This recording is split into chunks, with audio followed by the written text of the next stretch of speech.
Mwanadamu yoyote unayemuona katika maisha yako, mwanadamu yoyote ambao umeconnect naye katika maisha yako, anaweza kawa either ni lango jema ama ni lango baya. Hakuna mwanadamu ambaye anakuja kwenye maisha yako ambaye hana cha kufanya kwenye maisha yako. Narudia, kila mwanadamu anayekuja katika maisha yako, yoyote unayekutana naye, haujakutana naye kwa bahati mbaya.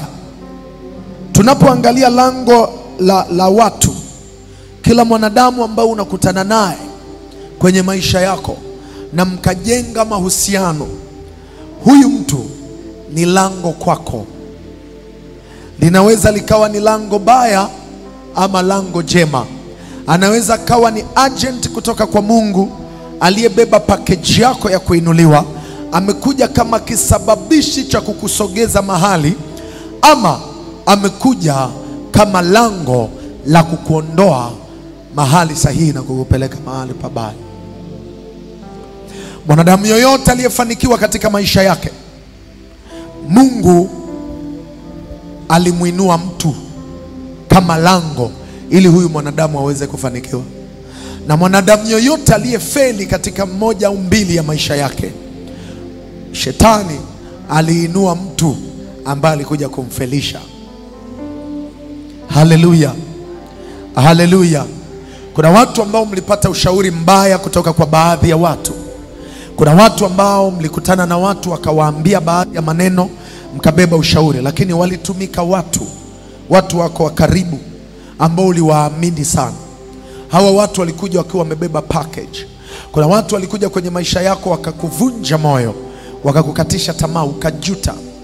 Ndio maana leo ni rahisi sana kumkuta mtu anasema, ninajuta kumfahamu fulani, ninajuta kukufahamu. Light ningejua nisingekubali kuolewa na wewe. Light ningejua nisingekubali kukuoa wewe. Hakika nilikosea.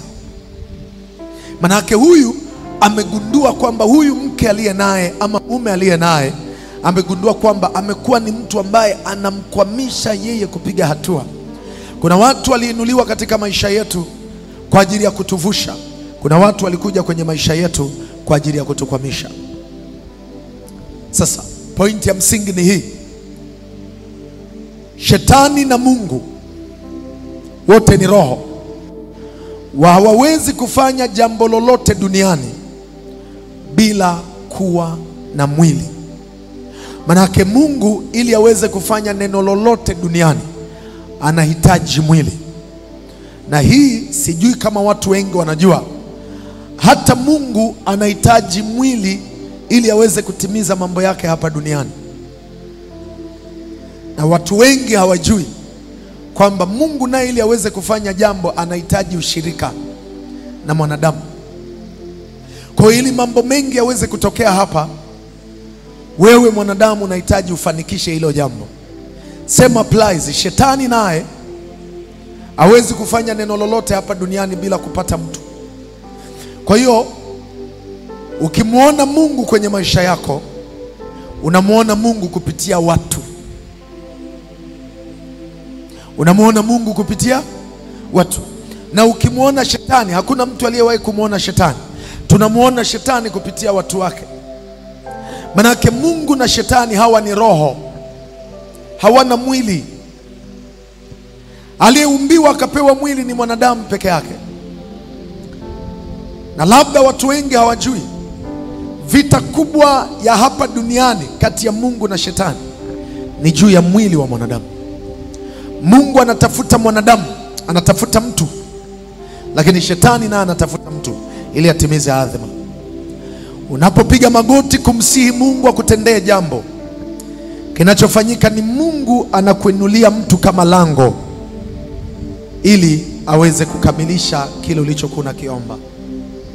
Bwana Yesu apewe sifa. Bwana Yesu apewe sifa. Katika maandiko matakatifu kuna mahali ambapo wanadamu ambao wamebeba kusudi la Mungu walionekana kama malaika. Maandiko yanawaita watu hawa ni malaika. Yesu anaeleza katika maandiko matakatifu, anasema msiache kuwapokea wageni, maana kuna wengine katika kupokea wageni walipokea malaika. Manake kuna watu ambao wanakuja ni God's messengers, wanakuja kama mawakili wa Mungu kwenye maisha yako, whether wanajua ama hawajui, lakini wamebeba majibu ya kile ulichokuwa ukifunga na kuomba, ukimsihi Mungu akujibu.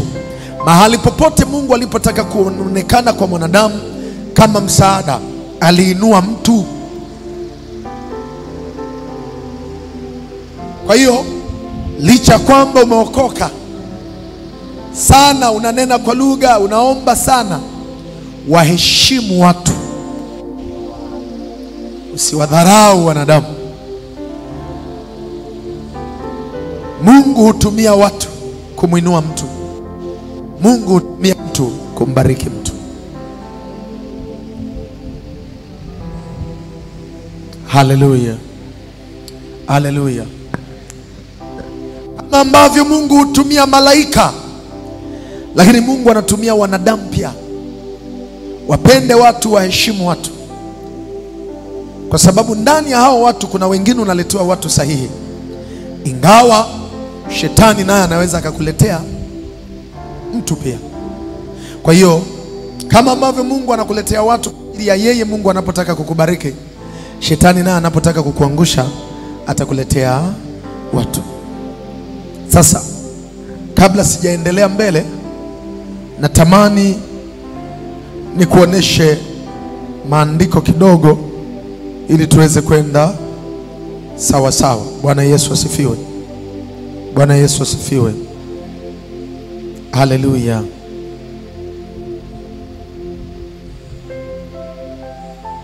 Mwambie jirani yako waheshimu watu.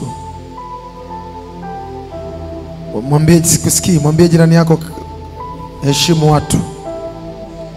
Kuokoka kwako isiwe sababu ya kutokusalimia watu. Imeandikwa katika kitabu cha Waebrania sura ya 13 mstari wa 2.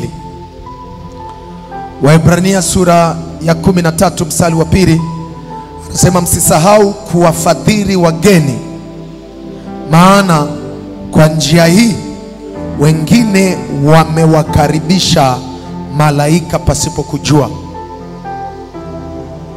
Manake wapo watu ambao ni malango, wanaletwa kwako wakiwa package yako ya kuinuliwa. Fuatilia katika maisha yako, au fuatilia watu waliofanikiwa. Hakuna mtu aliyefanikiwa yeye tu, waliinuliwa watu wa kumfanikisha. Yawezekana hao watu waliotumika kama malango waweze kumfanikisha, hata yeye hakujua. Hata wao ambao walikuwa ni malango yamkini hawakujua. Kwa hiyo nini ninachotaka kusema? Uwe makini na kila mtu anayekaribia kwenye maisha yako. Na nitakupa siri ndogo sana leo ambao ni kubwa pia kwenye ulimwengu wa roho. Moja kati ya maombi ambayo unatakiwa kuomba unapoamka asubuhi kutoka kwenda nje, muombe Mungu maombi yafuatayo. Mwambie Mungu, naomba nikutanishe na mtu ambaye wewe umekusudia nikutane naye, ambaye amebeba hatima yangu, ama mimi nimebeba hatima yake. Kwa sababu kama Mungu atatumia watu ili waje wakubariki wewe, basi wewe pia uwe tayari Mungu akutumie wewe kwa ajili ya kuwabariki wengine. Ukiona unataka tu watu wainuliwe wakubariki wewe, lakini wewe hautamani kufanyika baraka kwa wengine, yani unatamani wewe watu wengine wawe malango kwako, lakini wewe hauko tayari kuwa lango kwa ajili ya watu wengine, wewe hauna tofauti na washirikina. Manake unataka wewe tu wezeshwe, lakini hutaki kuwawezesha wengine.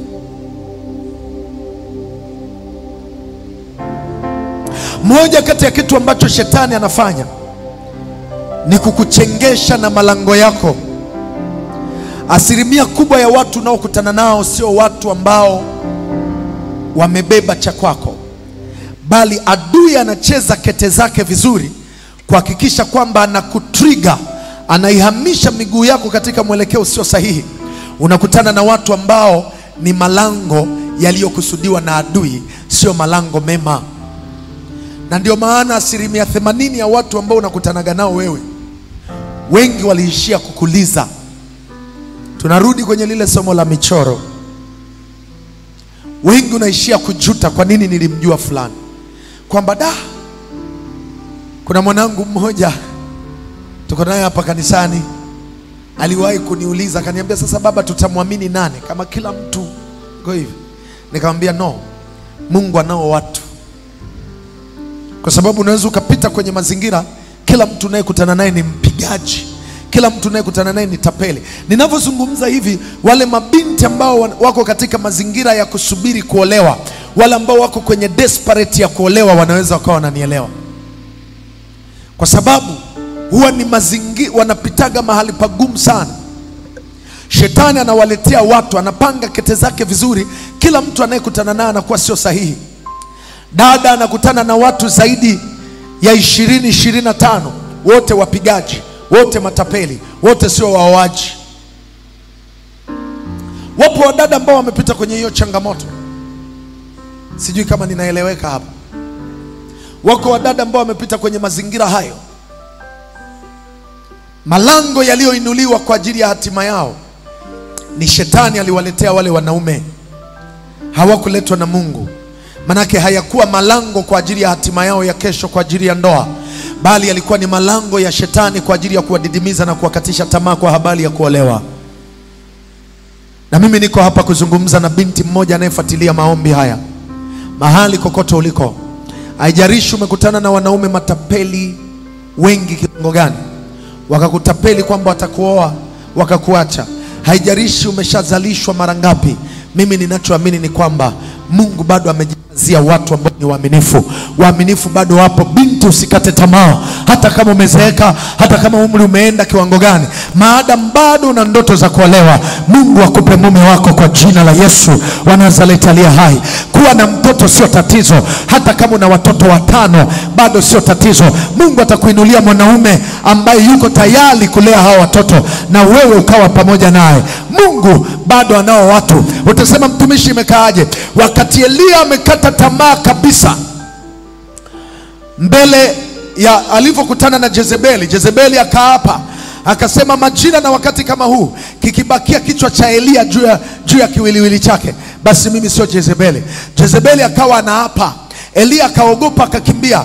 Kuna mahali Elia alifika, anamlalamikia Mungu, anamwambia, tazama, manabii wote wamekufa, nimebakia mimi, wengine wamekimbia. Mungu akamwambia, sikiliza, nimejisazia zaidi ya manabii 700 wasiopiga magoti kwa bahari. Kweli kwa macho yako unaona kama vile manabii wameisha, lakini ni kweli wewe huone, lakini Mungu anajua bado katika dunia, bado katika Israeli anao manabii zaidi ya 800, zaidi ya 700. Na mimi niko hapa kuzungumza na binti mmoja ambaye aliinuliwa malango mabaya, akakutana na matapeli. Nataka nikwambie, Mungu bado amejisazia wanaume wengi. Haijalishi wanaume 25, wanaume 40 wamekutelekeza, wamekuzalisha na kukuacha na mtoto. Ninatamka kama mtumishi wa Bwana, wako wanaume zaidi ya milioni 30 Tanzania, wako zaidi ya milioni 30. Bado ninakwambia, yupo ambaye ni sahihi, ambaye utakutana naye. Usikatishwe tamaa na maneno mwanangu, usikatishwe na tamaa na wale ambao wanakuona kama malaya, wanakuona kama mwanamke usiyekuwa na maadili. Ni kweli ulikuwa na maadili, ili ulikutana na matapeli. Ni maombi yangu kwa Bwana, Mungu akuinulie mume sahihi kwa jina la Yesu. Sema amina, amina. Unajua, ngoja nizungumze ukweli. Katika wahanga wa hili eneo ni mabinti. Unajua, binti yeye ikitokea bahati mbaya ametembea na mwanaume, yeye anaachiwa alama ambayo ni tumbo, ujauzito na watoto. Na unaweza ukakuta labda haja hangaika sana, ni vile tu alivyochepuka mara kadhaa, mara mbili amekapitiwa kibinadamu, katapeliwa, ndo kawapata wale watoto wawili. Lakini wanaume na sisi tungekuaga tunabeba mimba, au tungekuaga kila ukijichanganya unatoka alama mahali, nadhani tungekuwa na nundu mwili mzima. Nazungumza ukweli, sisi tu tunakuaga hatunaga alama. Lakini wanaoshtakiwa ni mabinti. huyo amezaa. Unakuta kuna kaka hataki kuoa mwanamke aliyezaa, lakini yeye kazalisha. Wewe mkaka umezalisha mtoto wa watu, umezalisha, una watoto wa nje zaidi ya 5. Umezalisha wanawake, mabinti huko. Alafu unasema mimi siwezi kuoa aliyezaa. Haya, wewe uliowazalisha kule waolewe na nani? Na wewe umezalisha mabinti kule wanaolewa na watu wengine. Na wewe hakikisha unaoa aliyezaa. Kama mbwai na iwe mbwai. Bwana Yesu asifiwe sana. Haleluya, haleluya. Kwa hiyo watu wanatakiwa waelewe hiki kitu. Ninapozungumza kwa habari ya kukutanishwa na watu ambao sio malango, ni kazi ya shetani. Sasa Mungu analeta watu kwa ajili ya kukubariki, lakini at the same time shetani naye huwa analeta watu. Na ndio maana Waebrania 3:2 inasema msisahau kuwafadhili wageni, maana kwa njia hii wengine wamewakaribisha malaika pasipo kufanya nini? Pasipo kujua. Manake watu wema unauona ukuu wa Bwana na mkono wa Bwana kupitia wanadamu,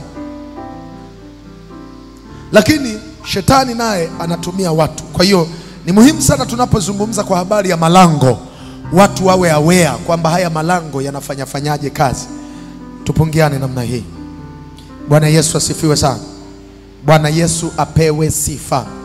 Haleluya. Mwambie jirani yako, zingatia malango. Zingatia malango.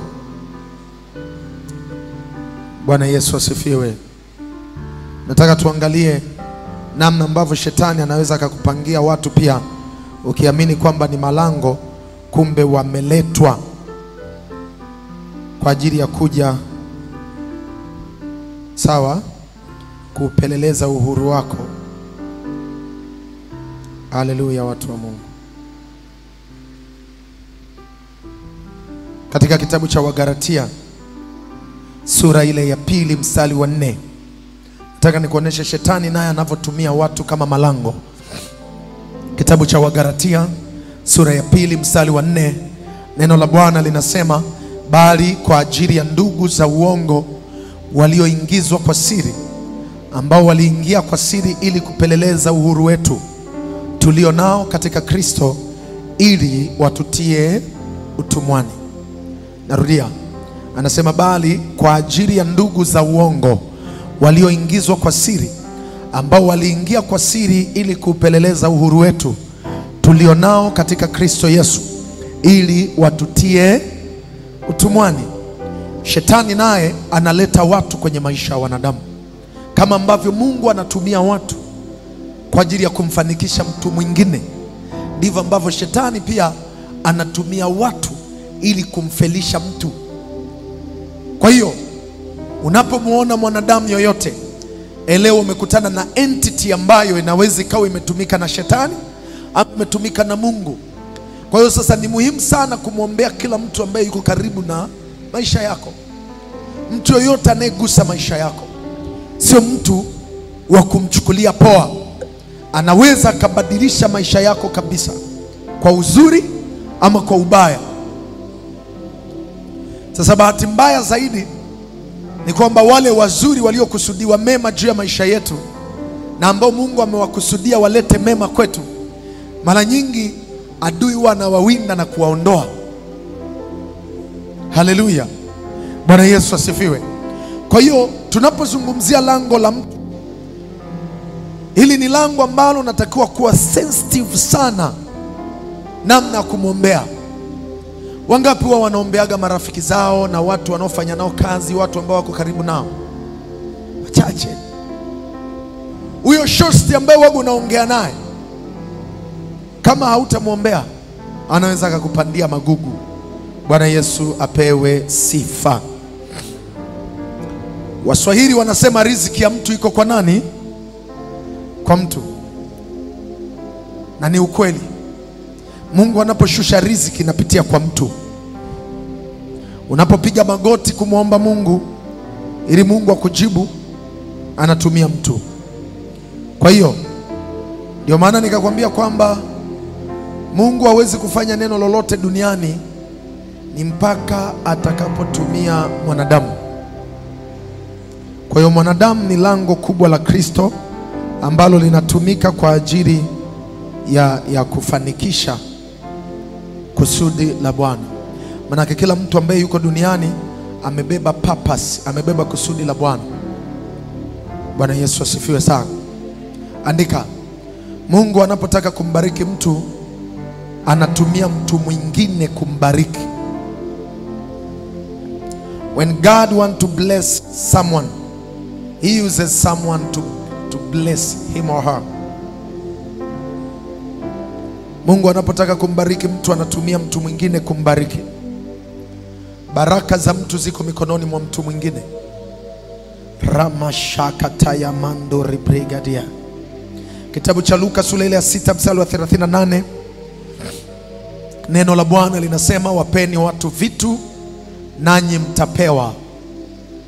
Kipimo cha kujaa na kushindiliwa na kusukwasukwa hata kumwagika ndicho watu watakachowapa vifuani mwenu. Kwa kuwa kipimo kile mpimacho ndicho mtakachopimiwa. Kwa hiyo baraka za Bwana zimefichwa kwa watu wengine. Namna ya ku-unlock, nilikuwa nina maombi leo alfajiri. Yale maombi yalisali moja ya saa 11. Nikawa nawaambia watu wale tuliokuwa nao, kuna mtu mmoja akawa ametuma request, kwa sababu waga ninawaombea watu wanatuma maombi yao YouTube, mimi nawaombea papo kwa papo. Kuna mpendwa mmoja yeye akawa ametuma anaomba tumuombee financial, kwa issue ya financial. Tumuombee apate financial breakthrough, uweze kufunguliwa kiuchumi.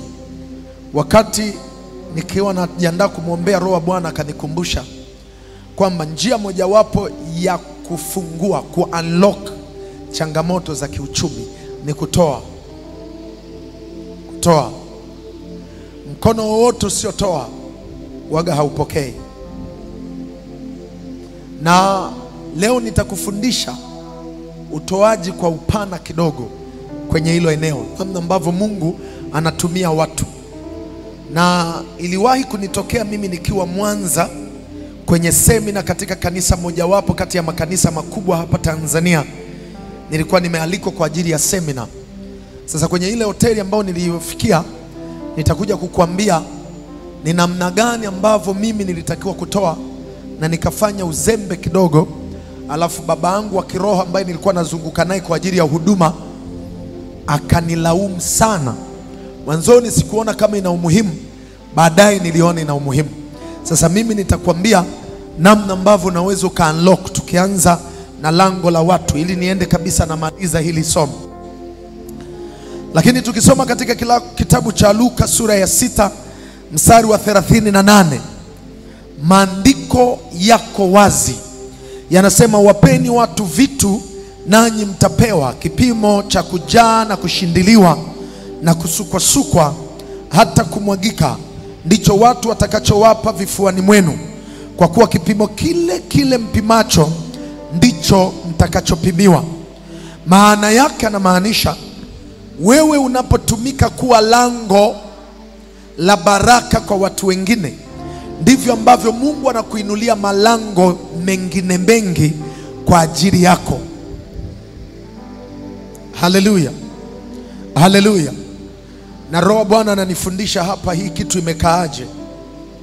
Ninakuomba Melania hapa, nikuombe mzee wangu Sibanilo pamoja na Fadhili, pamoja na mama hapa, na wewe njoo. Naomba mje, njoo na kitu chochote tu mkononi. Njoo, usiwe na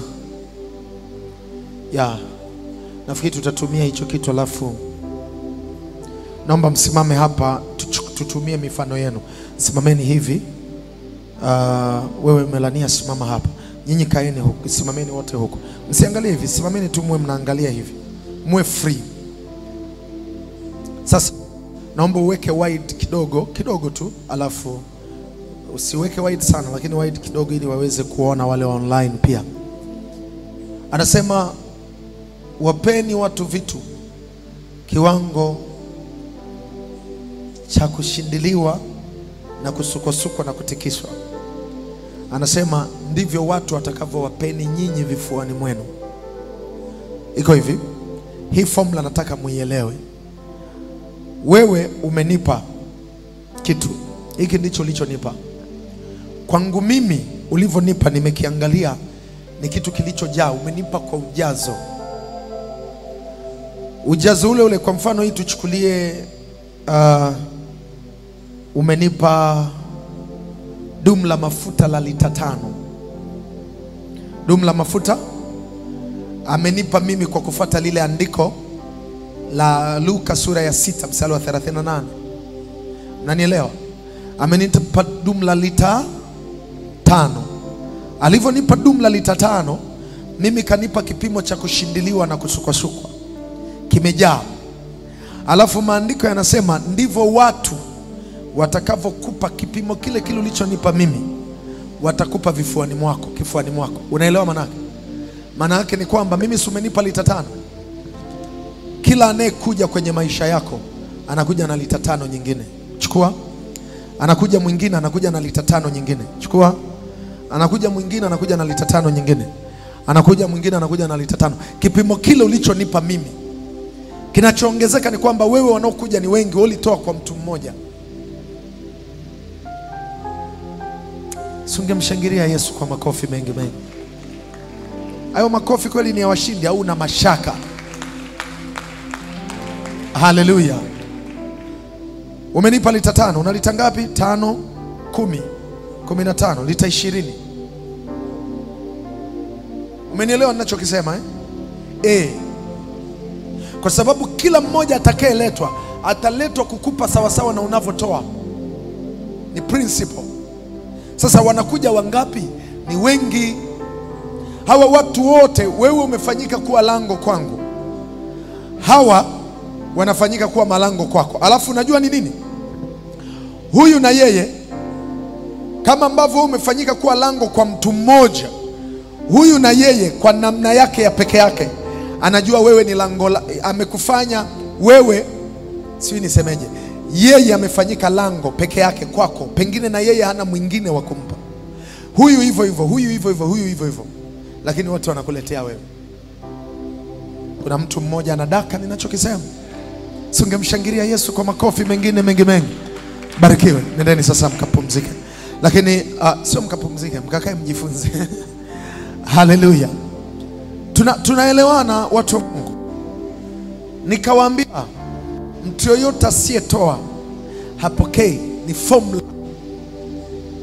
Ukiachana na swala la kuomba. Halo. Halo. Kwa hiyo Mungu anapotaka kumbariki mtu anamuinulia watu ambao ni potential. Na ndio maana kuna watu mliwahi kugusa maisha ya mtu mmoja tu, baada ya kumgusa huyo mtu maisha yako yakabadilika. Mpaka leo unapokea package na uligusa maisha ya mtu mmoja. Ama ulikuja ukatoa sadaka ya kiagano madhabahuni, siku moja ile sadaka imekufungulia milango mingi. Kwa sababu ni obvious, kama anasema wapeni watu vitu, ndivyo watu watakavyo wapeni vifuani mwenu. Kama kweli Mungu alikuwa anamaanisha, Yesu alikuwa anamaanisha kwamba utakayempa atapatikana mmoja naye atakupa, basi hamna faida, kwa sababu inarudi ile ile. Kinachotokea ni kwamba unampa mmoja au wawili au watatu, kila mtu mmoja anaweza kawa analeta package ya watu 5 kwenye maisha yako. Haleluya. Haleluya. Kila unapompa mtu au kila unapotoa sadaka kwenye madhabahu ya Mungu aliye hai, kuna milango inafunguka kwako.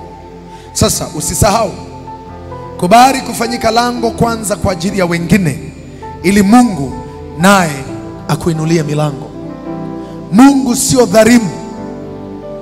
Mungu si dhalimu kwamba wewe ufanyike lango kwa wengine alafu wewe usije kupata malango yako. Hapana.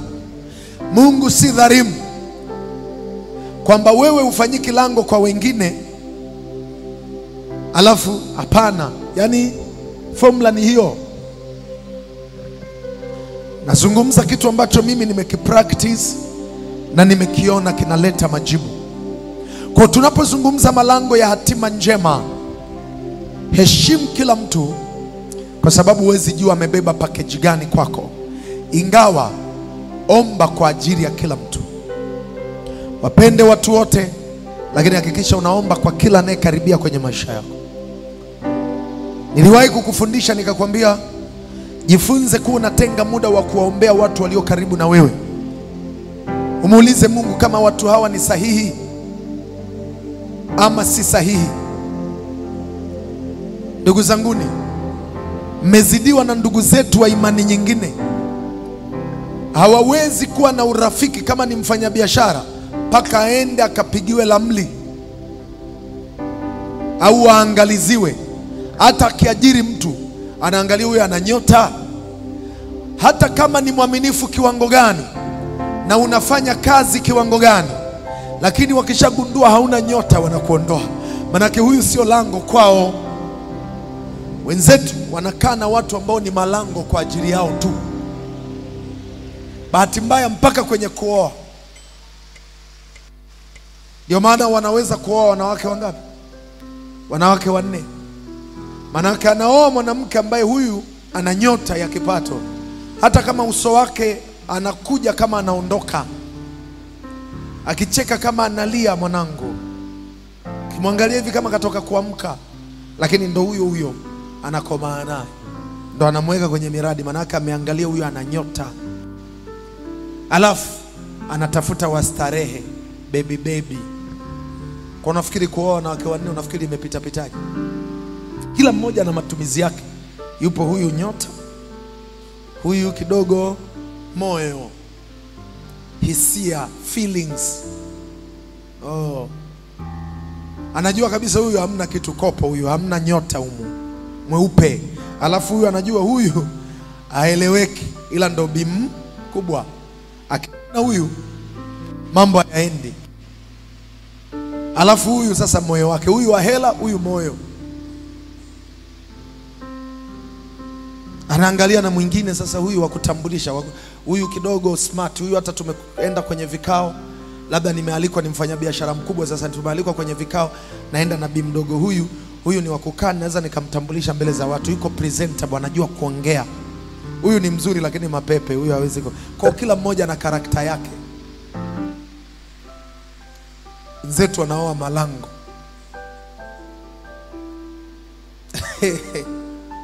Haleluya. Ndio maana nitafutie binti yoyote ambaye amekuwa akifuatwa na wanaume wengi wa aina hii. Nikisema hivyo unanielewa?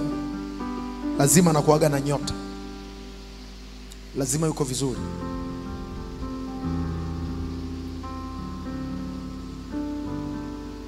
Kwa sababu waga wanaangaliaga malango. Na wanaendaga kabisa, wanapiga dua, wanaangalia vipi huyu, yangalizie fa au huyu hamna kitu.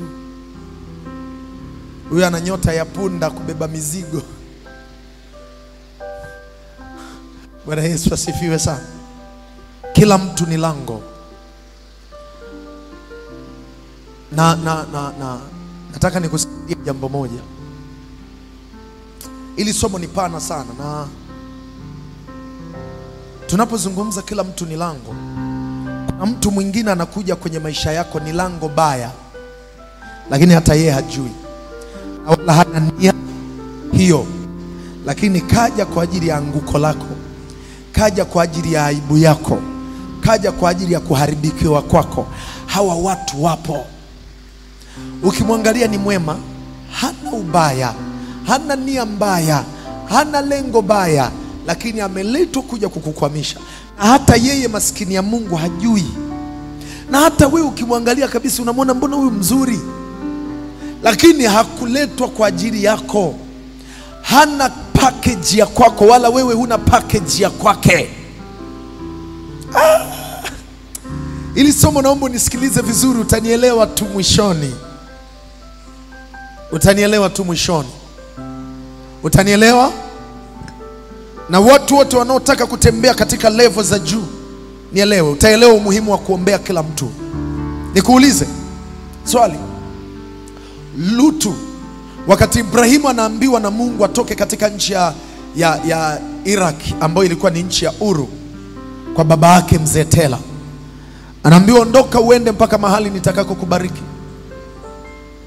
Ibrahimu akamwangalia, kulikuwa kuna mtoto wa ndugu yake Naholi, anaitwa nani?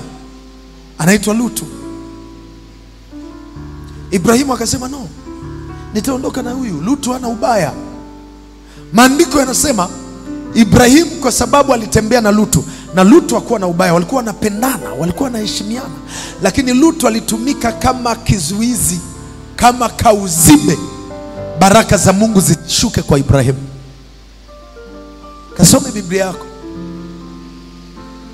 Mungu akakaa kimya, hakuzungumza na Ibrahimu kwa sababu Lutu alikuwa pamoja na Ibrahimu. Kuna watu unaongozana nao sio wabaya, ni wema, lakini hawana package ya kwako. Mungu amenyamaza. Ndio maana nakukumbusha, wapende na waheshimu watu wote, lakini si kila mtu anaweza akaongozana na wewe. Kila mtu anayekukaribia kwenye maisha yako, muulize Mungu, huyu ni sahihi? Ni wa kwangu? Ni lango? Ni either wewe uwe na cha kwake ama yeye awe na cha kwako. Usiwe na marafiki holela, yani kila mtu rafiki na no my friend. Penda watu wote, waheshimu watu wote, lakini si kila mtu unatakiwa kumfungulia mlango mpaka chumbani. Sijui kama unanielewa. Ni kama nakufundisha roho mbaya, lakini kama una akili utanielewa. Sikufundishi roho mbaya, kwa sababu nakukumbusha waheshimu watu, wapende watu wote. Kuna mtu mwingine ni mwema sana, ni mzuri, maskini ya Mungu, very nice, lakini hakuletwa kwa ajili yako. Huyu mtu ameletwa, anatakiwa kwenda sehemu nyingine. Ni lango. Kadri anavyozidi kukaa na wewe, ni either anakuchelewesha wewe au wewe unamchelewesha kwenda kutimiza kusudi mahali, kwa sababu yeye ni lango, anatakiwa kwenda kwingine. Watu hawajadaka. Nasema hivi, kuna mtu anaweza akapanda kwenye boti yako, lakini huyu mtu amekusudiwa kwenda mahali pengine, akazamisha boti yako. Ni kweli huyu mtu akawa ni mtumishi wa Mungu. Unasema imekaaje? Wakati mtumishi wa Mungu Yona anatakiwa kwenda Ninawi, alipanda boti ya kwenda Tarishishi. Ndani ya ile boti yamkini kulikuwa kuna wafanyabiashara. Tuchukulie leo ni wafanyabiashara wametoka China, wamebeba mizigo, shehena ya mizigo, wana utajiri mwingi, wana kila kitu, na wamekopa benki ili wakachukue mzigo waje wauze. Halafu ndani ya ile meli anakuwepo nani? Yona. Anatakiwa kwenda wapi? Ninawi.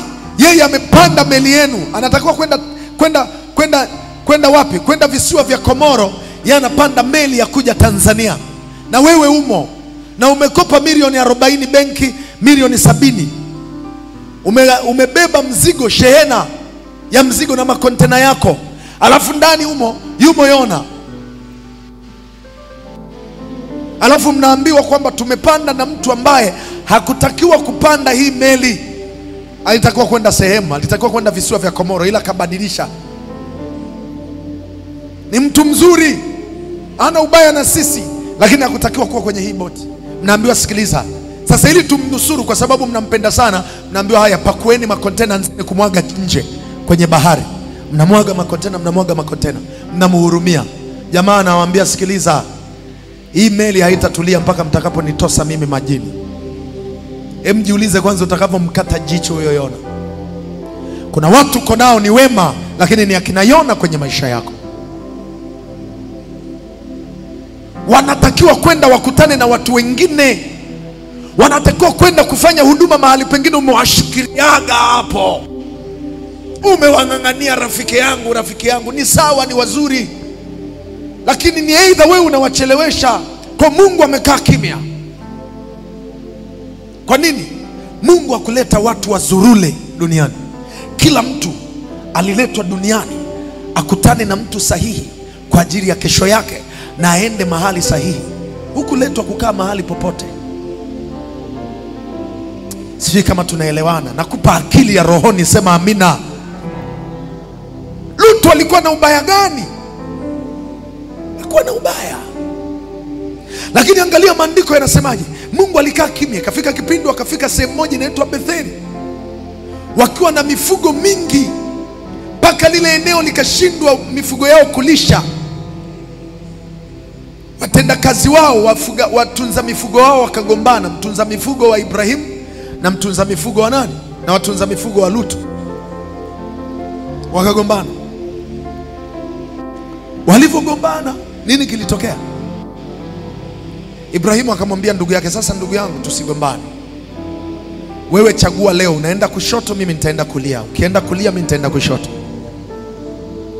Lutu akaamua kwenda kwenye bonde la nini? La Sodoma na Gomora. Aliliona ni zuri kwa ajili ya kulishia mifugo. Ibrahimu akabaki Betheli. Kasome maandiko yako yanasemaje. Baada ya Ibrahimu na Lutu kuachana tu, Mungu akazungumza. Ndipo Bwana akamwambia Ibrahimu. Maandiko yanaeleza kabisa, Ibrahimu alipotengana na Lutu, ndipo Bwana akamwambia Ibrahimu, sasa inua macho yako, ala, nitakubariki. Yaani siku zote ulikuja nataka kunibariki? Ndio. Ombea kila mtu anayekuja kwenye maisha yako. Kuna watu umewashikilia ni watu wa watu wengine, ni malango ya watu wengine, lakini na wao wamekushikilia wewe. Wewe sio lango kwao, ni lango la watu wengine. Kwa sababu I always tell people, God is omnipresent. God is in everywhere, but you cannot meet God in everywhere. Mungu yuko kila mahali, lakini si kila mahali unaweza ukakutana na Mungu.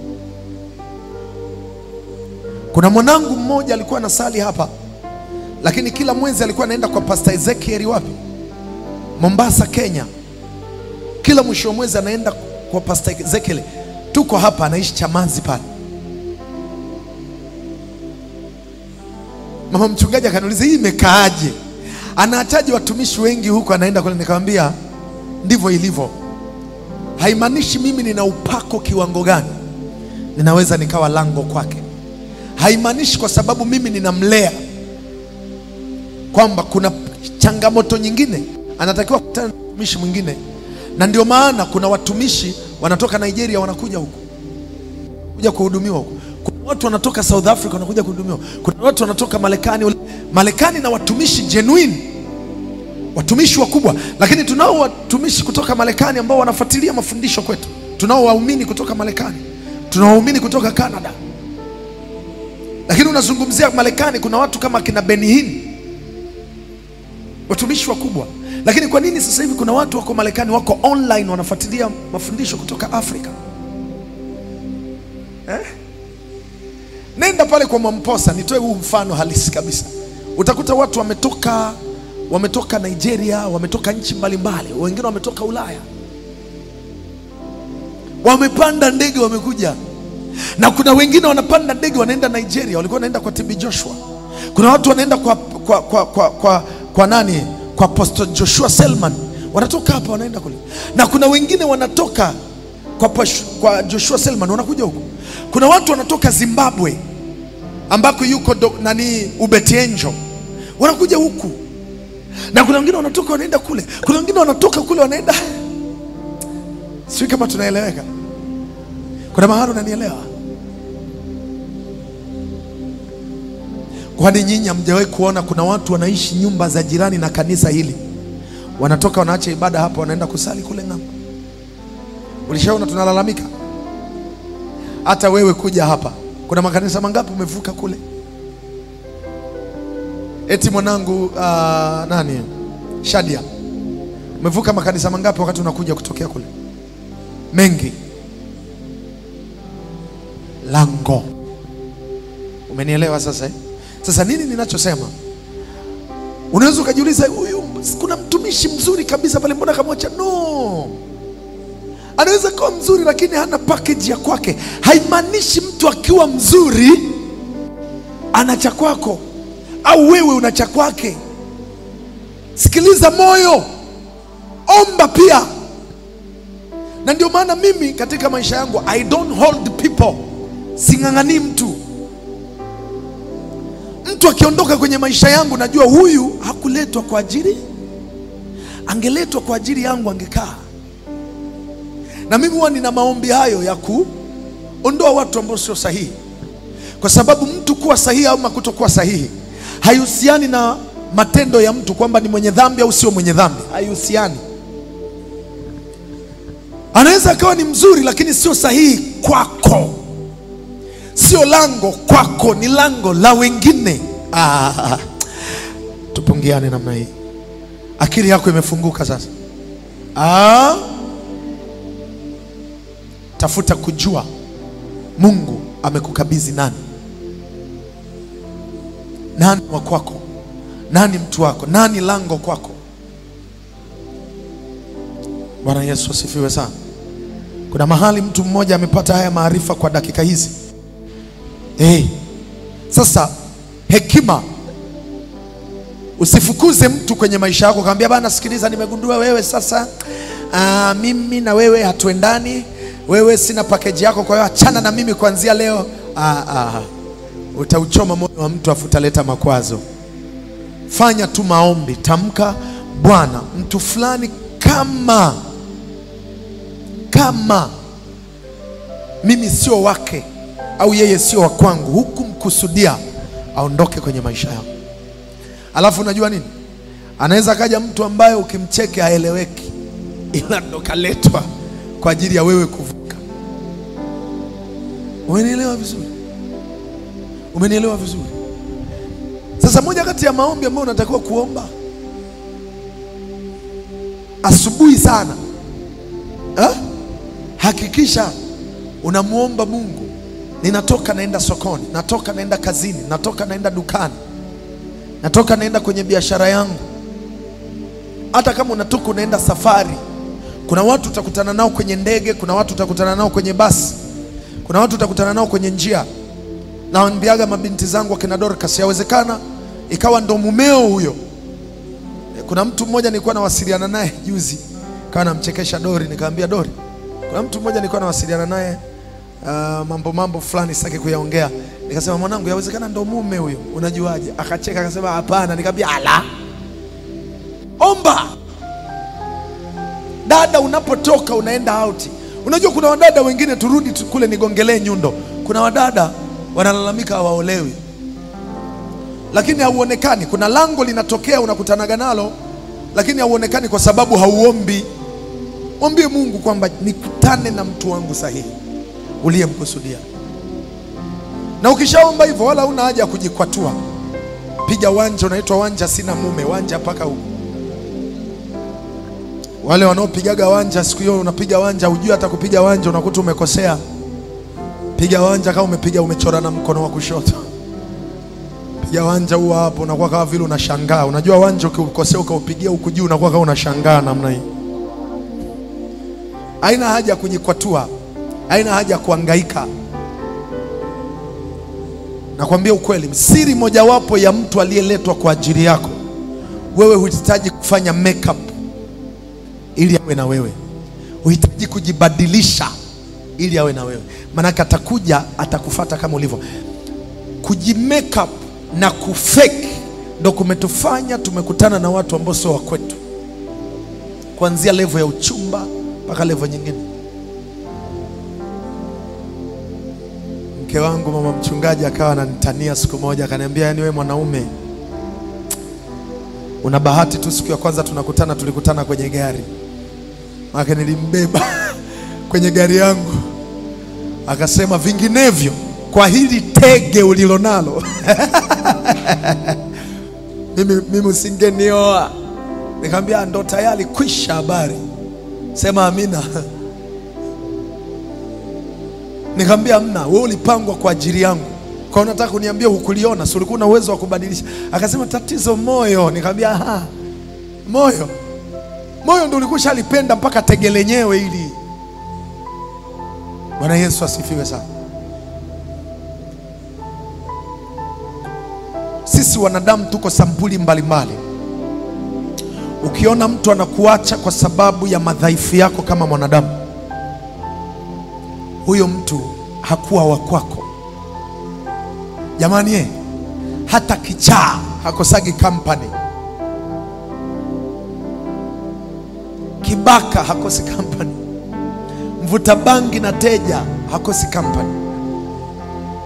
Wewe ni mwema sana, lakini unasema ni mimi mtumishi, yani hamna kabisa mtu, marafiki wananiacha mimi, yani sina mtu wa kunisaidia. Hapana, huombi.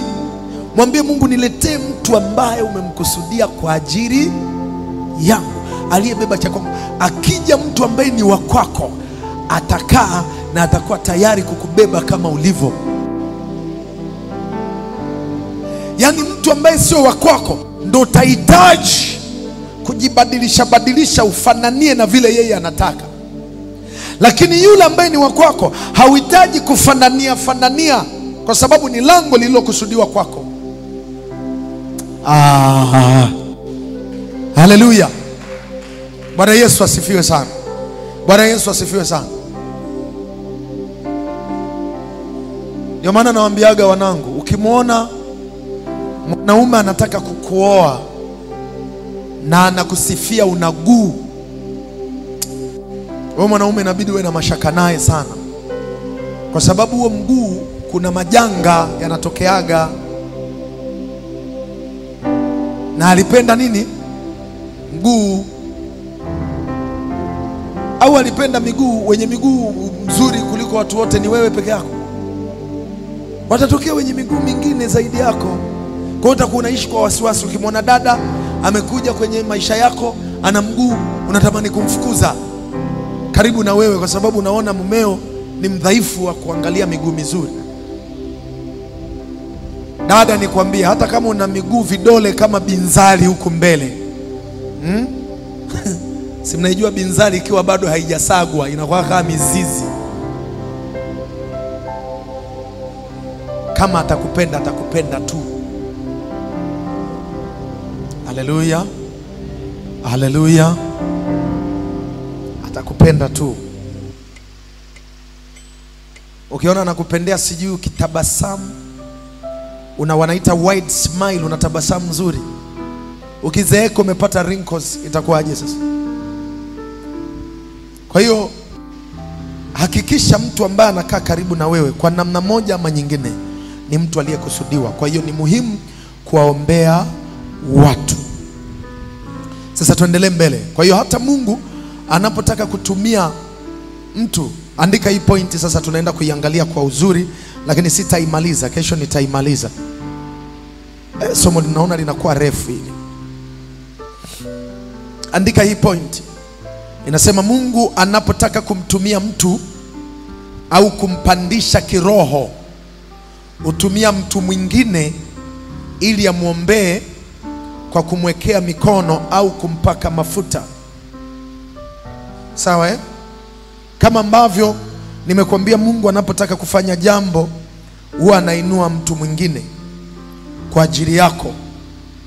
Ndivyo ambavyo Mungu anapotaka wewe ufanikiwe, atatumia mtu mwingine, aidha kuombee ama kupake mafuta. Sasa nataka uandika haya maandiko, nikianza kukusomea ninasoma tu, lakini nirudie tena hii point ili uiandike vizuri. Nimesema Mungu anapotaka kumuinua mtu kiroho ama kimwili, utumia mtu mwingine, nikaweka alama ya koma, ili amwombee kwa kumwekea mikono au kumpaka mafuta. Sasa hii ni level ya maombi, lakini level ya msaada nimekuonesha. Watu wote ambao kuna level, naomba nizungumze hivyo. Kuna level ambazo ukimuomba Mungu, hata kama ni baraka ama mafuta, hii mimi ninayo sana, ninaiheshimu sana hii kitu, hii elimu, na nimekuwa nikiitumia. Ni lazima Mungu akuinulie watu, watumishi, na anakuelekeza kama una masikio ya rohoni, Au wakati mwingine kama huna masikio ya rohoni, moyo wako utapata amani juu ya huyo mtu. Anakuombea na kukupaka mafuta. Sasa kuna watu wengi tukisema kupaka mafuta, najua akili inavyowaza, lakini naomba niseme kwamba mimi sina ubaya na wanaotumia mafuta, na wala mimi sina vita na kanisa wala huduma ya mtumishi awaye yoyote. Sio kazi yangu kuhukumu. Kazi yangu mimi ni kufundisha neno na kulisimamia neno. Kujaji huduma ya mtu, mimi nilishasema sawa kanisa letu hatutazungumza huduma ya mtu. Sisi tunaangalia neno. Swala la kupaka mafuta lipo kabisa kibiblia. Tumeelewana watu wa Mungu? Lipo kibiblia kabisa na liko wazi. Aya, andika Hesabu sura ile ya 11 mstari wa 24 mpaka 25. Hesabu sura ile ya 11 mstari wa 24 mpaka 25. Alafu andika Samueli wa kwanza sura ya 16 mstari wa 13. Samueli wa kwanza sura ya 16 mstari wa 13. Alafu andika Luka sura ya kwanza mstari wa 39 mpaka 41. Nimesema Luka sura ile ya kwanza mstari wa 39 mpaka 41. Alafu andika Marko sura ile ya kwanza mstari wa 9 mpaka mstari wa 11. Marko sura ya kwanza mstari wa 9 mpaka mstari wa 11. Alafu andika Matendo ya Mitume sura ya 9 mstari wa 10 mpaka 11. Alafu weka koma. Nikisema koma sija kukomesha, nimesema koma manake kimkato. Watu wa Mungu, kuna mwingine ukimwambia weka koma, anaandika pale koma ya maandishi. Shai kukutana na mtu anaandika notes hivyo. Nikisema koma manake mkato, sawa Alafu andika mstari wa 17 mpaka 18. Narudia, Matendo ya Mitume sura ya 9 mstari wa 10 mpaka mstari wa 11. Koma manake tunaluka tunaenda mstari wa 17 mpaka 18. Alafu kuna Matendo sura ya 10 mstari wa kwanza mpaka wa 6. Andika Matendo sura ya 10 mstari wa kwanza mpaka mstari wa 6. Nitarudia. Hesabu nilisema mwanzoni, narudia kabisa maandiko yote ili urekebishe kama kuna mahali umekosea. Hesabu sura ya 11 mstari wa 24 mpaka 25. Hesabu sura ya 11 mstari wa 24 mpaka 25. Samueli wa kwanza sura ya 16 mpaka sura ya 16 mstari wa 13. Samueli wa kwanza sura ya 16 mstari wa 13. Alafu andika Luka sura ile ya kwanza mstari wa 39 mpaka mstari wa 41. Alafu andika Marko sura ile ya kwanza mstari wa 9 mpaka 11. Angalia kama iko sawa. Marko sura ya kwanza mstari wa 9 mpaka 11. Lakini nilisema Matendo sura ya 9 mstari wa 10 mpaka 11. Alafu naweka alama ya koma pale mstari wa 17 mpaka 18. Alafu maliza kwa kuandika kurekebisha kama ulikosea Matendo ya Mitume sura ya 10 mstari wa kwanza mpaka wa 6. Tuanze na Hesabu. Kumbuka pointi yetu inasemaje? Mungu anapotaka kumtumia mtu, kumuinua mtu, sawa, ama kumtumia, humuinua, sawa, ama kumpandisha kiroho, humuinua mtu mwingine ili amwombee. Manake sisi watumishi tunapotaka kwenda dimensions nyingine huwa tunatakiwa kuwekewa mikono. Na ndio maana ninawaambiaga watu, kwa watumishi ukitaka kuwa na mileage kubwa, ukitaka kwenda umbali mrefu, lazima uwe na mentor. Lazima uwe na mentor, lazima uwe na mtu ambaye atakufanyia mentorship. Bwana Yesu asifiwe sana. Mimi unayeniona hapa nina mentor. Ninaye baba yangu ambaye nimesubmit kwake. Kitabu kile cha Hesabu sura ya 11 mstari wa 24 mpaka 25. Anasema Musa akatoka akawaambia watu maneno ya Bwana. Akawakutanisha watu 70 miongoni mwa wazee wa watu, akawaweka kuizunguka hema. Ndipo Bwana akashuka ndani ya wingu akanena naye. Akatoa sehemu ya roho iliyo juu ya Musa, akaitia juu ya wale wazee 70. Ikawa roho hiyo ilipowashukia wakatabiri, lakini hawakufanya hivyo tena. Bwana Yesu asifiwe sana. Bwana Yesu asifiwe sana. Ukisoma katika sura hii na andiko hili la Hesabu 11 mstari wa 24 mpaka 25, Musa aliwakusanya zaidi ya wazee 70, alafu akaweka mikono yake juu yao. Ile roho na ile package iliyokuwa ndani ya Musa ikahama ikaenda ndani ya wale wazee, manake ika multiply. Kwa nini? Mungu alitamani kuwatumia wale wazee. Kwa hiyo ili awatumie, Mungu alikuwa na uwezo wa kutamka, sasa anza, wewe ni mtumishi wangu. Lakini Mungu alitaka mpaka Musa awawekee mikono, awabariki. Mpendwa wangu, hii point ambayo tunaiangalia, nataka nikuoneshe mahali ambapo kwa uwazi kabisa Mungu alimtumia mwanadamu kama lango kwa ajili ya kumuinua mwanadamu mwingine kiroho. Labda nizungumze na sikufungii kufuli. Kuna dimension utatembea kwa mahusiano yako na Mungu, lakini kuna dimension nyingine utakwenda kwa sababu Mungu amekuinulia mtu kwa ajili ya kukuinua. Tunaelewana? Bwana Yesu asifiwe sana. Na kwa nini? Najua wengi mnajiuliza, kwa nini Mungu kama anataka kunitumia kwa viwango vikubwa, kwa nini mpaka nielekeze nikawekewe mikono na mtumishi fulani? Kwa nini? Kwani Mungu si ana uwezo?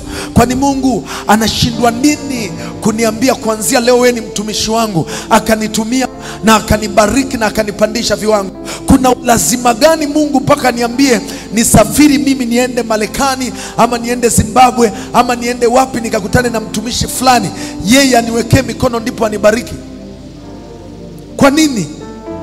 Jibu ni kwamba Mungu anathamini unyenyekevu, na Mungu amefanya hivi ili kumwondolea mwanadamu anayemtumia roho ya kiburi. Mwanadamu akishajua kwamba kile alichonacho hakuna mwanadamu yoyote aliyehusika, huwa kuna kakiburi fulani. Bwana Yesu asifiwe sana. Huwa kuna kakiburi fulani kanafanya nini? Kanainuka. Kitendo cha Mungu kuwatumia wanadamu wengine ili watuinue, ili tuwaheshimu na kuwapenda watu wengine, ili tuwe na unyenyekevu, ili tusijione kwamba sisi tumekamilika, kwamba kila kitu tunaweza kupata wenyewe kwa Mungu. Kwa hiyo Mungu ametengeneza mazingira ya sisi kuheshimiana na kunyenyekeana. Kuna mahali umenielewa? Ndio maana fuatilia wachungaji wanaowananga wachungaji wengine, wachungaji wanaowadhihaki na kuwaona wachungaji wengine hawafai, wachungaji wanaojiona wao ni bora kuliko wachungaji wengine. Fuatilia huduma zao, zimedumaa. Alafu angalia mchungaji mwingine ambaye anaweza kuheshimu huduma za wengine, huduma zao zina flourish. Tuchukulie mfano wa moja kati ya wachungaji watumishi ninao waadmire sana, Apostle Joshua Selman, jamaa mmoja Nigeria. Huyu jamaa ni very powerful man of God, lakini ni mtumishi ambaye ni mnyenyekevu. Hata ukimwangalia YouTube ni mnyenyekevu, namna anavyovalue huduma za wengine, namna anavyoheshimu huduma za wengine, namna anavyonyenyekea kwa watumishi wengine. The man of integrity, the man of honor. Anawaheshimu watumishi wengine, hana dharau, hana dhihaka. Kile kuna watumishi wewe, hata wewe unajua. Ndio maana nikusaidie, kimbia kanisa lolote ambalo mchungaji anaacha kukuhubiri injili na kukupa maarifa, anabaki kukuhubiri juu ya makosa ya mtumishi mwingine. Kama anajua mtumishi mwingine amekosea, amfate. Si wao ni watumishi? Ameona amekosea, amfate. Anakuhusisha wewe vipi? Anataka kukuingiza kwenye laana, kwa sababu wewe ni mdogo sana kuanza kubeba vita za watumishi. Kafuatilie kisa kilichomkuta nani? Kilichomkuta Miriam. Hivi unajua Miriam na Haruni ndio alimteta Musa. Na by the way, Musa alikuwa amekosea kweli, kwa sababu Mungu alikuwa hataki wana wa Israeli wachangamane na watu wa mataifa katika kuoana. Sio kuoana tu, mpaka kula walikuwa hawali pamoja. Lakini Musa alivyoenda kwa Yethro, kuhani wa Midiani, huyu jamaa alikuwa ni Mwethiopia, alikuwa ni Mkushi. Maandiko yanasema Musa akatoka na mwanamke anaitwa Zipora, na alizaa naye watoto, na walikuwa naye kwenye msafara wakati wanatoka. Miriam ambaye ni dada yake Musa, pamoja na kuhani ambaye alikuwa anafanya kazi pamoja na Musa anayeitwa Harun, wakakaa wakaanza kumsengenya Musa kwa kosa alifanya. Angalia, Mungu alinyamaza kwa Harun, lakini Miriam alipigwa ukoma. Wote walikosea, lakini nani alipigwa ukoma? Miriam. Usiingilie vita ya wachungaji. Mchungaji wako hata kama hampendi mchungaji fulani, wewe kaa pembeni, kwa sababu wewe renki yako katika ulimwengu wa roho haifai kumzungumzia wala kumsengenya mtumishi yoyote, hata kama kakosea, kwa sababu yule ameajiriwa na Mungu, anajuana yeye na Mungu. Mungu atamhukumu, si wewe. Usiingie kwenye mtego. Ukimwona mchungaji wako kaanza kuhukumu huduma za wengine, funga kinywa. Ukishindwa kabisa, ukiona utaingia kwenye mtego, kimbia. Kuna mambo mengi ya kuwafundisha watu wetu, sio kuanza kusema huduma ya mtu mwingine. Ni kweli makosa yapo, lakini mimi nani leo nianze kumsema mtumishi mwingine? Who am I? Mimi ni bora kuliko wengine? No my friend. Hata mimi nina makosa yangu kama mwanadamu. Ndio maana nakurudisha sasa kwenye pointi ya msingi. Namba moja, kuwa makini usije ukaingia kwenye huo mtego. Musa ni kweli alikuwa amekosea, wala sio uongo, kwa sababu Mungu alikuwa amekataa wasioane na wanawake ambao sio nini. Lakini kwa level ya Miriam hakutakiwa kuhoji makosa ya Musa, kwa sababu katika sheria ya ulimwengu wa roho kuna renki. Renki ya Miriam ilikuwa ni wa kawaida, regular. Huyu alikuwa ni kuhani wa Bwana anayezungumza. Na ndio maana Mungu alivyowatokea Haruni na Musa akasema, Haruni pamoja na Miriam, akamwambia, katika watu wote wengine nitazungumza nao kwa njia ndoto na kwa mafumbo, lakini sio kwa mtumishi wangu Musa. Yeye nitazungumza naye wazi wazi na umbo langu akiliona. Who are you? How dare to speak against, to speak evil about him? Hata kweli kakosea. Wewe ni nani to accuse the man of God? Who are you? Miriam ukomo kamwingi. Kilichoniumiza, Harun hakupewa adhabu hata kidogo. Kwa nini? Level ya Harun na level ya Musa walikuwa wote ni makuhani, level yao. Ndio maana unaona hapokei adhabu Harun. Adhabu anakutana nao nani? Miriam. Mchungaji wako anaweza akamsema mchungaji mwingine asipite kwenye adhabu kwa sababu ni level moja, wana uwezo wa kukosoana. Lakini ole wako wewe ambaye hujawahi hata kumwombea mtu mafua, unanyoshea mchungaji mwingine kwa sababu umekuwa influenced na mchungaji wako, na wewe unaingia kwenye ule ugomvi. Haukuhusu. Nimekuwa nikiwaonya mara nyingi, na ndio maana mimi nichunguze. Ulishawahi kunisikia hapa nimeanza kuongea mtumishi fulani, nabii fulani, sio ni wa uongo? Mimi mwenzangu sitaki shida. Sijamwajiri mimi, sijui walikutana wapi na Mungu akapewa hayo maelekezo, walipatana vipi, mimi najua.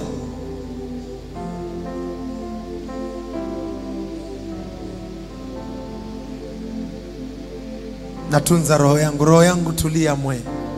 Mimi nafundisha wanangu sawa sawa na maandiko yanavyosema.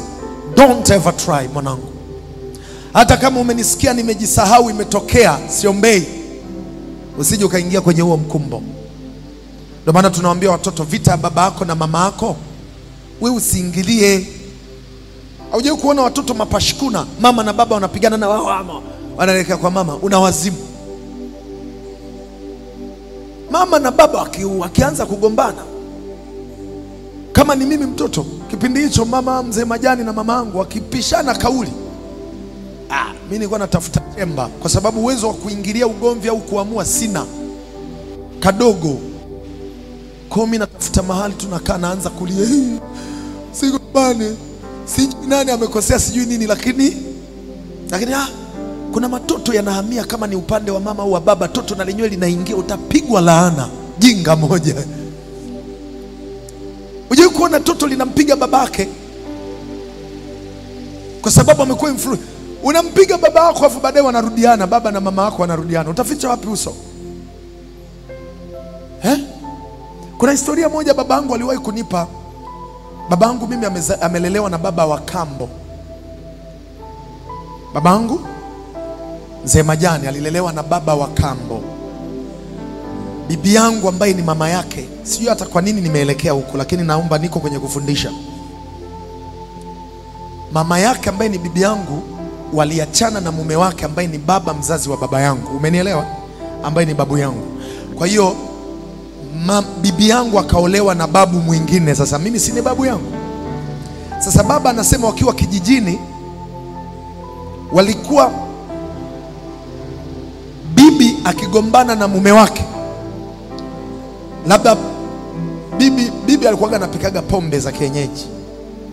Bibi alikuwa anapika pombe za kienyeji, alafu mume wake alikuwa mpiga tungi ambaye ni babu. Kwa hiyo huenda hata namna ambavyo walikutana kwenye mahusiano ilikuwa mteja, umeelewa? Mteja kabidi aoe mama muuza. Kwa hiyo bibi yangu, kuna kipindi babu alikuwa kilewa sana, baba yangu akiwa mdogo, anampiga sana bibi.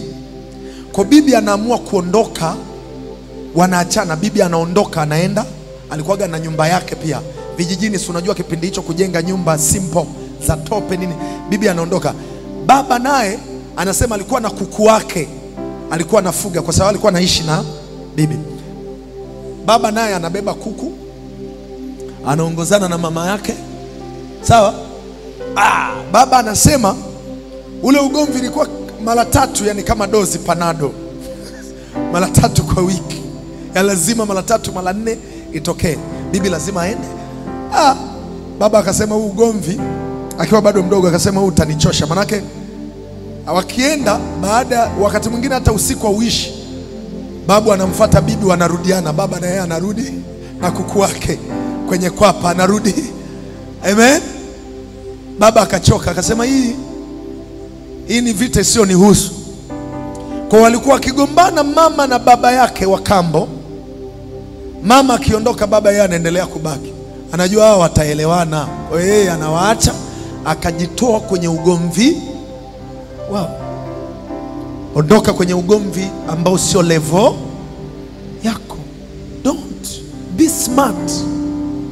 Be smart. Acha kufuata mkumbo. Sikutishi, lakini nakusaidia. Haleluya. Kuna mahali tunaelewana. Sasa mimi nilichokuwa nataka kusema hapa, narudi kwenye pointi yangu ya msingi, kwamba kwa nini Mungu anatumia watumishi wengine kubariki watumishi wadogo ili nao wainuke? Kwa nini tunahitaji kuwekewa mikono ili tukue kiroho? Kwa sababu Mungu upako anaweka kwa mtu mwingine, kwa hiyo anahitajika mtu mwingine aje aweke mikono ili mtu mwingine ainuke. Mkumbuka nilimwekea Mombe kimikono hapa. Sasa niweke sawa hii. Mungu anataka uwe na moyo wa unyenyekevu, kwa sababu kama hautakuwa na unyenyekevu kwa mtu ambaye yuko juu yako, ambaye yawezekano na mzidi umri, lakini ana package kubwa kuliko wewe, ukashindwa kunyenyekea, huwezi kunyenyekea kwa Mungu, utakuwa ni unafiki. Kwa Mungu anatupima unyenyekevu. Ndio maana Mungu anasema huwapinga wenye kiburi na kuwapa neema unyenyekevu wa moyo. Bwana Yesu asifiwe sana. Kwa hiyo unyenyekevu ni moja kati ya ufunguo, na Mungu ndivyo alivyofanya. Huduma nyingi ameziweka kwa watu. Kama hautanyenyekea ubarikiwe, huwezi kuchukua zile baraka. Tutakuwa na mwanangu Ashley siku ya Jumapili hii. Ashley huwa akikaa mimi anasemaga, mtumishi, nikikaaga na wewe kwenye huduma yako aga nafanya huduma in a marvelous way. Nikamuuliza kwa nini? Akasema nilichogundua, wewe neema iliyo juu yangu unaiheshimu na unaipenda. Hujawahi kunidharau, hujawahi kunipuuza, lakini mimi pia ninayaheshimu mafuta yako. Ndio maana tukikutana huduma yetu wage nazaa sana matunda. Ashley anahudumia watu vibaya akiwa anaimba sana. Wangapi mnakumbuka aliwahi kuja hapa akiwa anaimba watu wakawa wanafunguliwa? Ndivyo alivyo. Nasubiri Jumapili hii akiimba mapepo yanatoka. Kwa nini? Kwa sababu huduma yake mimi ninaithamini na yeye anathamini ya kwangu. Kwa hiyo ndio maana sasa mtumishi yoyote ama mchungaji yoyote ambaye kazi yake ni kudharau na kupuuza huduma za wengine na kujiona yeye ndiye anayestahili kumtumikia Mungu peke yake, yeye ndiye bora, yeye ndiye yuko sawa, wengine wanakosea, fuatilia huduma zao, angalia tu huduma zao. Na ndio maana mimi maisha yangu yote nina appreciate kila mtumishi wa Mungu, na ninajua kila mtumishi wa Mungu anayo neema ambayo mimi sina. Siwezi kuwa na neema zote kwenye maisha yangu, no, siwezi kujitosheleza. Bwana Yesu asifiwe sana. Bwana pewe sifa. Haleluya. Samueli wa kwanza sura ile ya 16 mstari wa 13. Samueli wa kwanza sura ile ya 16 na mstari wa 13. Neno la Bwana linasema, ndipo Samueli akaitwaa pembe yenye mafuta akamtia mafuta kati ya ndugu zake, na roho ya Bwana ikamjilia Daudi kwa nguvu tangu siku ile. Basi Samueli akaondoka akaenda zake. Mungu amemchagua Daudi, lakini Mungu hawezi kumfanya Daudi kuwa mfalme mpaka Mungu anamuinua Samueli aende Samueli akampake mafuta Daudi. Mungu anaweza akawa amekuchagua uwe mtu fulani, lakini ni mpaka aje mtu kuja kukufungulia huo mlango. Mungu alimchagua Daudi kuwa mfalme. Ilishindikana vipi Mungu kumfanya tu Daudi awe mfalme moja kwa moja? Mpaka aje kuhani kuja kumpaka mafuta. Kuna mahali unanielewa vizuri? Daudi licha kwamba alikuwa ni chaguo la Mungu, Daudi asingeweza kufanya kitu chochote bila kutumiwa mtu kama Samueli kwenda kumpaka mafuta. Haleluya. Luka sura ile ya 39 mstari wa 41 anasema, basi Mariamu akaondoka siku hizo akaenda hata nchi ya milima kwa haraka mpaka mji mmoja wa Yuda. Akaingia nyumbani kwa Zekaria akamwamkia. Ikawa Elizabeti aliposikia kule kuamkia kwake Mariamu, kitoto kichanga kikaruka ndani ya tumbo lake. Elizabeti akajazwa Roho Mtakatifu. Unajua hii siri? Hapa ilikuwa nani? Elizabeti alikuwa anaishi eneo la milima la Efraimu. Alafu huyu alikuwa anaishi Uyahudi. Nani Mariamu mama yake Yesu, akiwa amembeba Yesu tumboni. Kumbuka Yohana Mbatizaji alitangulia, mimba yake ilitangulia. Yeye Yohana Mbatizaji alitangulia, alafu Yesu mimba yake ikafuata. Walipishana ka kipindi kadogo, lakini wote wakiwa tumboni. Bikira Mariamu akiwa ni mjamzito anaenda kumtembelea binamu yake Elizabeth ambaye pia ni mjamzito. Elizabeth mke wa nani? Mke wa Zekaria. Alivyofika kule Efraimu kwenye nchi ya milima wakakumbatiana. Walivyokumbatiana kukatoka nguvu ya Roho Mtakatifu kutoka kwa Yesu tumboni mwa mama yake, ikaingia ikaenda ikapiga kwa Yohana Mbatizaji. Elizabeth akajazwa Roho Mtakatifu na mtoto akaluka ndani akishangilia. Manake Yohana Mbatizaji akiwa tumboni mwa mama yake wakaconnect pamoja na Yesu. Sasa ninachotaka uone ni kwamba Yesu alikuwa ni Mungu kweli. Yesu alikuwa ni mtumishi wa Mungu na alikuwa ni Mungu na alikuwa ni Mwokozi. Alikuwa ni half man half God. Alikuwa ni 100% God 100% man. Alikuwa ni mtu 100% na alikuwa ni Mungu 100%. Lakini Yesu hakuweza kufanya jambo lolote mpaka alipoinuliwa mtu anaitwa Yohana Mbatizaji kwanza kwenda kumtengenezea mazingira. Na aliletwa, kazi ya Yohana Mbatizaji ilikuja kwa ajili ya kumtengenezea Yesu mazingira kama protoko wake. Na aliletwa kwa ajili ya kuja kumbatiza, na ndio maana Yesu alibatizwa na Yohana Mbatizaji. Narudia kukwambia, salimia watu, heshimu watu. Unapolia na kumwambia Mungu, nisaidie, naomba hiki na hiki, punguza pia nini? Dharau. Haleluya. Ndio maana mtu mimi akikaa na mimi, ukiachana na mimi kuwa nimenyooka sana, kwenye mambo ya kimungu, mimi pia ninajali sana. Na ndio maana ni very rare, sijivuni wala sijihesabii haki, ni mara chache sana kukuta mtumishi ana coordinate na waumini wa online. Mimi natambua uwepo wao, nimewapa ibada yao ya asubuhi ya maombi, ninazungumza nao, wamekuwa ni familia yangu. Kwa nini? Kwa sababu ninajua kila mtu aliyeletwa kwenye maisha yangu, kweli ninaweza mimi nikafanyika kuwa lango la kwa ajili ya kumhudumia yeye, lakini Mungu pia anaweza akawa amemfanya lango la mimi kuinuliwa katika huduma yangu. Sio kama unanielewa. Haimaanishi kwamba mimi kwa sababu ni mtumishi naongea na Mungu madhabahuni kila wakati nisiwaheshimu watu. Ndio maana mimi I love people. Ndio maana unaona siwezi kusimama bila kutambua wale ambao wametuma message mwanzoni wakati kipindi kinaanza. Kuna ambao nikimaliza kipindi hapa nitakuta message zao, na wao wamekuwa familia yangu kabisa. Wamenisalimia, wamenipa shuhuda kwa ajili ya masomo. They are my family. Na ninawaombea mara kwa mara. Kwa nini? Huwezi jua wamebeba nini kwa ajili yangu, na wao nimebeba nini kwa ajili yao. Sijui unanielewa ninachokisema. Kwa hiyo kuna watu wengi kwenye mali asili watu. Wanaita nini? Mali asili watu. Asante. Rasilimali watu. Watu wengi wamefeli. Hata Joshua Selman anakuambia, ukiona ni mtumishi wa Mungu alafu kila kitu ulichonacho kwenye maisha yako unajinunulia, kuna mahali unakwama. Kwa nini? Kwa sababu ukiwa na mahusiano na Mungu, hakikisha pia unatengeneza mahusiano na malango ambayo Mungu atayatumia kukubariki wewe. Siwadharau watu. Kuna watumishi unatumiwa sadaka na mtu, afu unamjibu kwa message, ubarikiwe, nimepokea. Labda kama mtu humjui. Lakini mtu unajua, unaona muamala umesoma, mpigie, mwambie kweli ninashukuru, muombe. Mfanye na yeye ajue, awe comfortable, kweli ninaombewa. Unajua kuombewa nako bila kujua kama unaombewa unaishi kwa mashaka, lakini kama una uhakika inakufanya unakuwa bold. Haleluya, watu wa Mungu. Bwana Yesu asifiwe.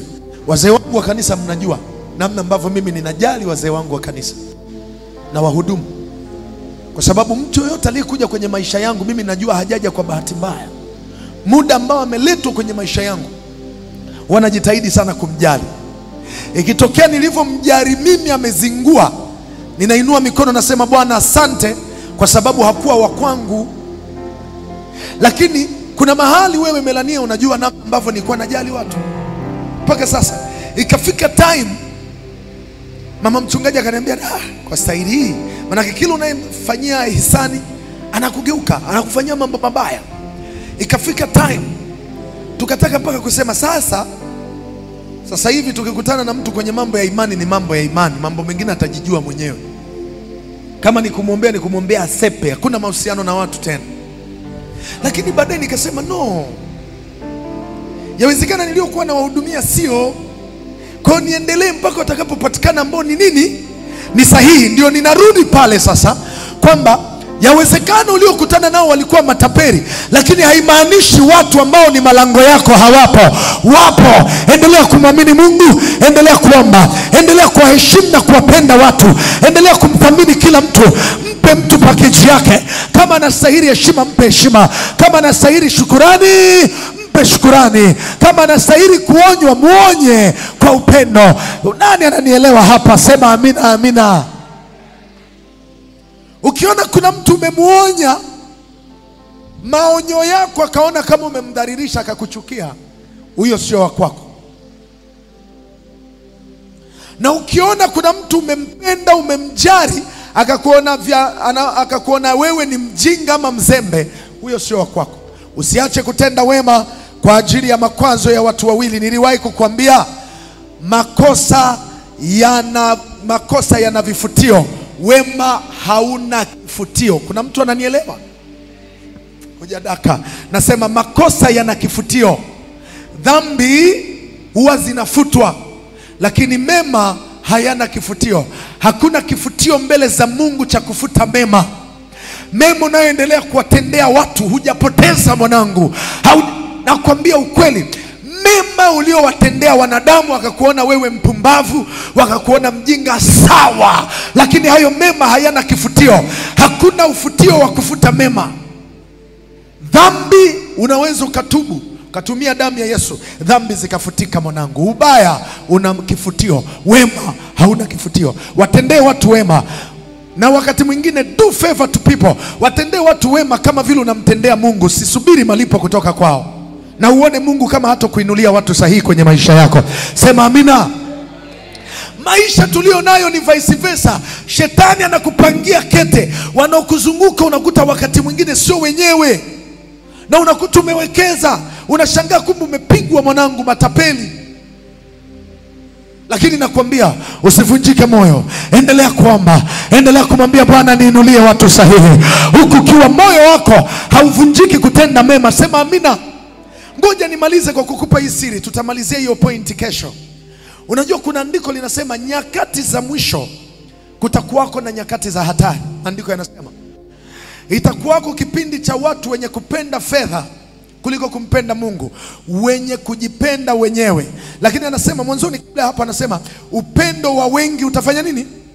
Utapoa. Alafu anasema kwa sababu kutakuwepo na watu wenye kupenda fedha kuliko kumpenda Mungu, sawa, na wenye kujipenda wenyewe. Listen up. Anaposema upendo wa wengi utapoa, sababu ni hii. Kuna watu wengi ambao upendo wao ulikuwa uko vizuri, lakini ulipoozeshwa, walipokutana na madude. Umekutana na mtu ambao unamfanyia wema alafu anakujeruhi. Huyu unamfanyia wema anakuroga. Unampa mtu kitu anatumia hicho kwenda kukurogea. Unamfanyia hivi anakufanyia ubaya. Kuna mtu